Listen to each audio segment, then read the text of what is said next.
Good evening, this is Beaty-Coffey of the Ministry of Uncover No More. I'm looking down at after I took a walk in the evening. I had to get cleaned up because it's really hot here now. And I'm looking down and I have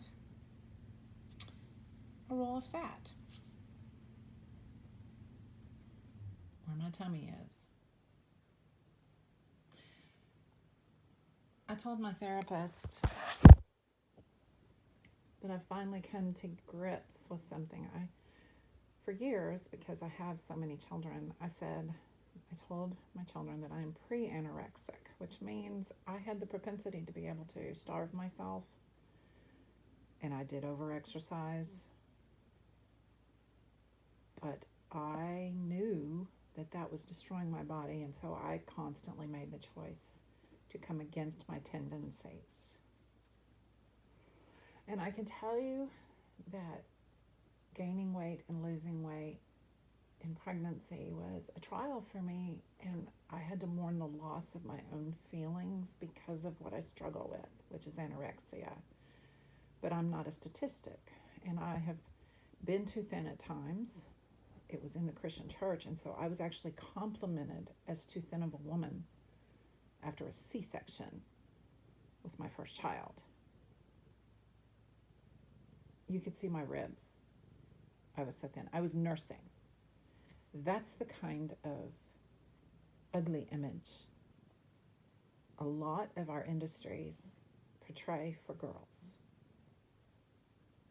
Not to mention the fact we're just supposed to be wives, moms, and that's it. And that's where all of our worth is. That's the Christian cultish movement, okay? So I repeat, I'm looking at a small roll of fat. Yep, it's bigger than it used to be. I've had issues with COVID. I got it twice in 3 years exactly. I'm thankful that I got the Pfizer vaccination, all 3 of them. Some of the people in my life only got 2. They didn't need the third. I needed all 3. I'm older and immunocompromised to a degree because of my scoliosis.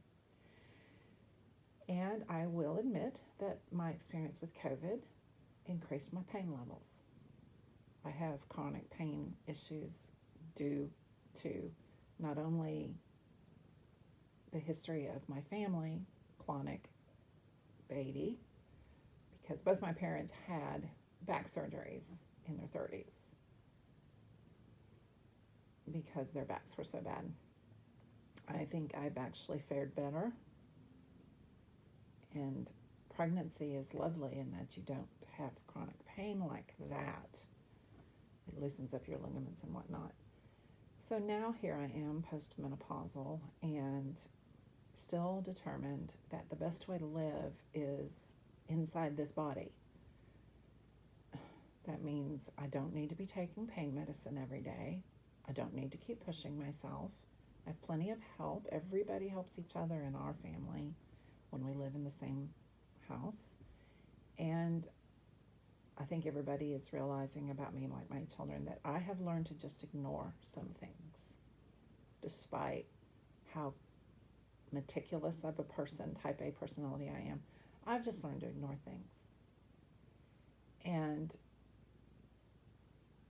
bless their hearts, a lot of my people that come here, my family, they'll go ahead and do a little cleaning or something, just instead of sitting around and talking, they'll just get up and sweep, or they'll do this or that because they know I'm making a conscious choice. And I genuinely have practiced enough that it doesn't bother me a whole lot, because I have another side of my life, which is I had to tell my therapist, I've come to grips with the fact that I was actually anorexic, but that I'm celebrating that I never starved myself to a point of anything. And I did have help along the way, and I never,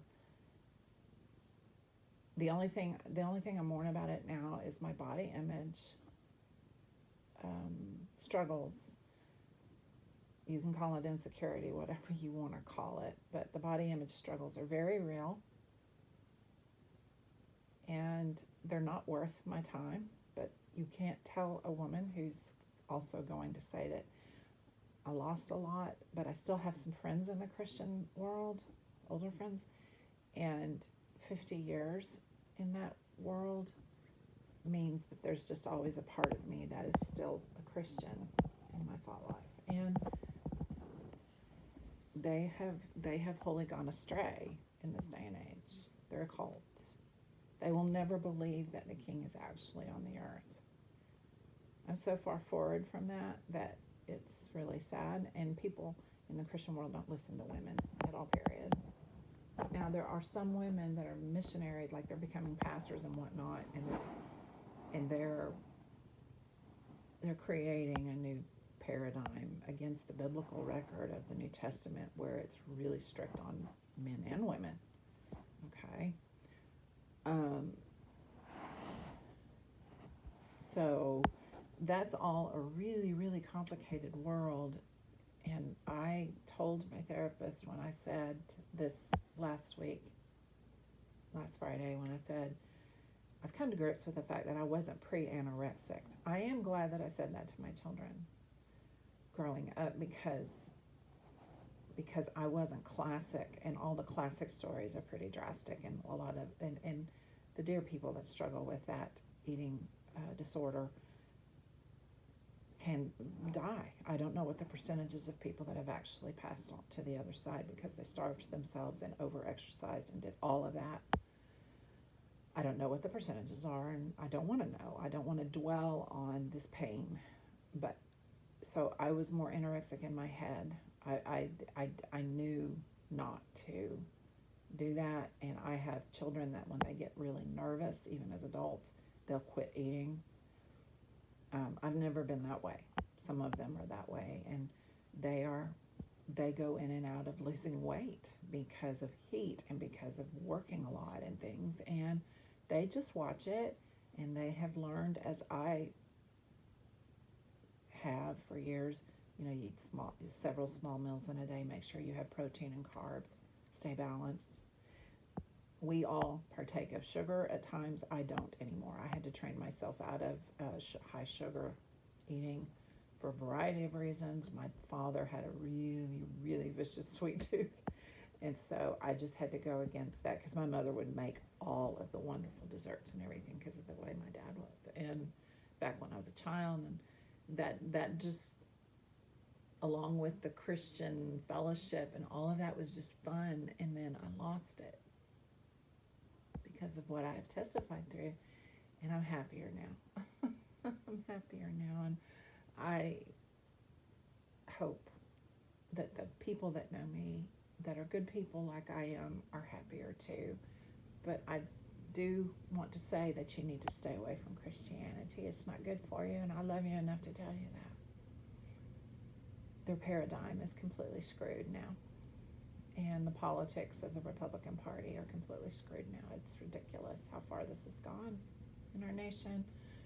I have a new hashtag on my Twitters. It's hashtag Fascist America, all in small letters. I'm not going to respect the facts of it, but I'm going to admit that it's there. And do I blame that whole thing for what I'm telling you about myself as far as pre-anorexia or anorexia, which I overcame, just for me to admit, I've got a fat hair, and I love myself here. Am I working on it? Yes, I'm working on dropping some weight after 3 hard years with side effects of COVID. But in the same breath, I will tell you, my feet are up because I took a walk. I was sweating, so I got cleaned up. I'm drinking herbal teas and reading poetry, which I'm about to read poetry by Robert Frost, and feeding my mind, feeding my body, and taking care of myself. And my whole family is doing that. We are doing that. We're having to slow down, other than doing our work, and that we need to do. We need to learn to take breathers more. It's what we're learning. And the society pushes us beyond any way I can explain it. So I highly recommend poetry. Most people don't want to hear that.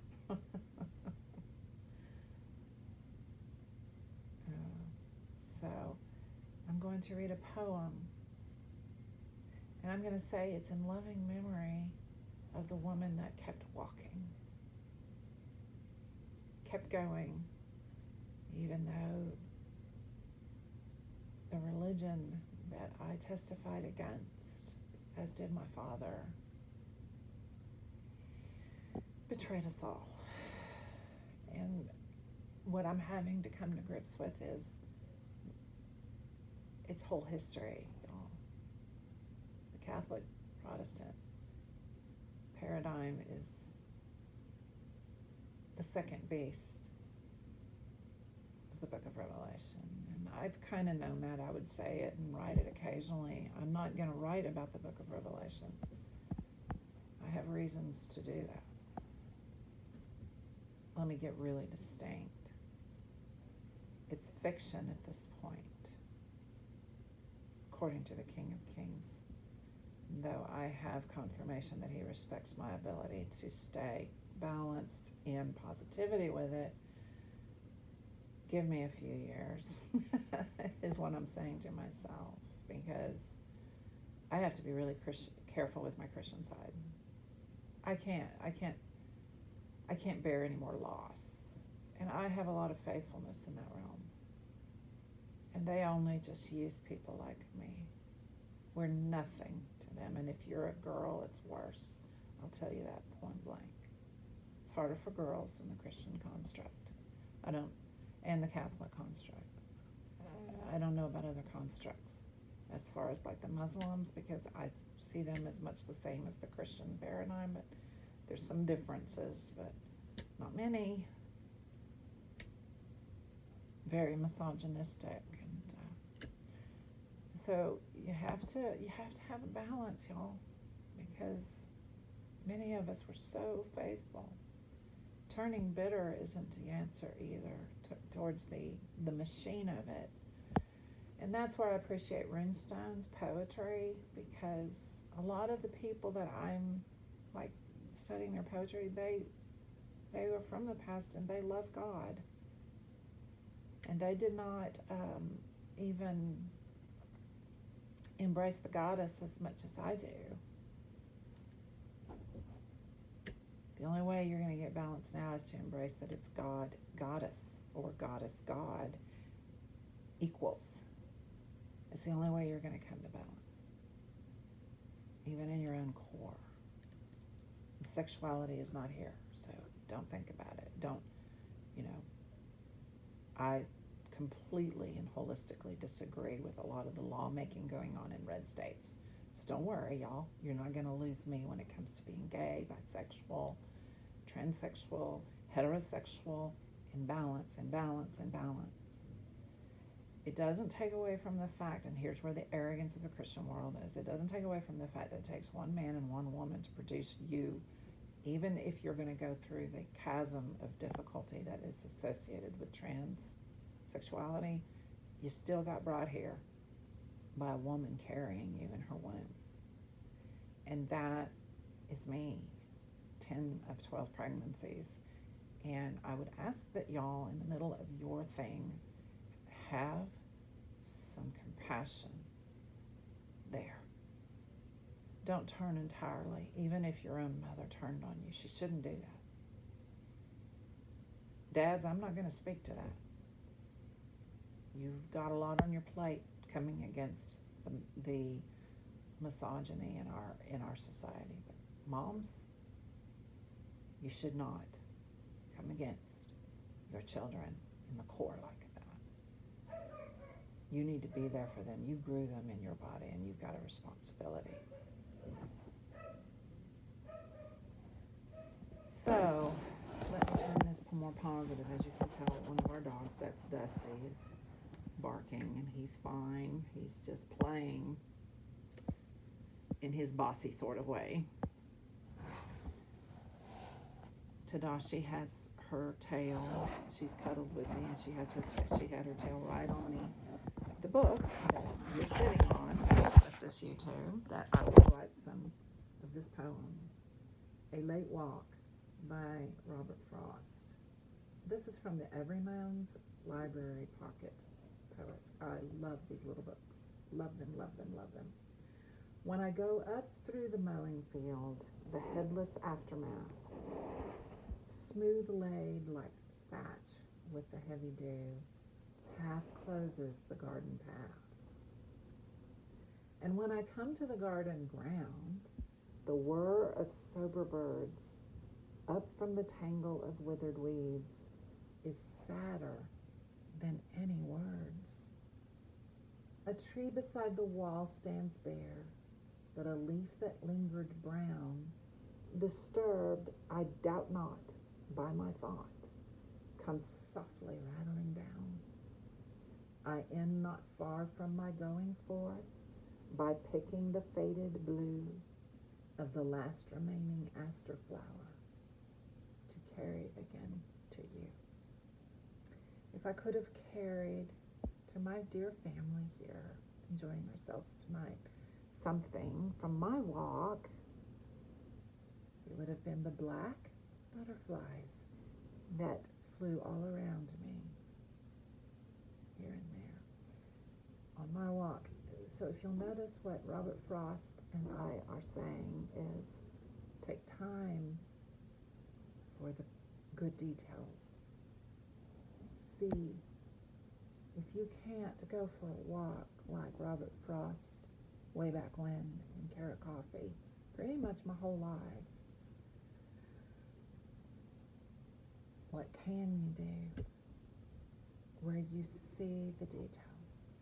Can you sit through the whole length of a little tea light burning and drink some coffee or some tea and just take some deep breaths and watch a nice show, pet your cat, listen to the birds outside, in between chores, right after work.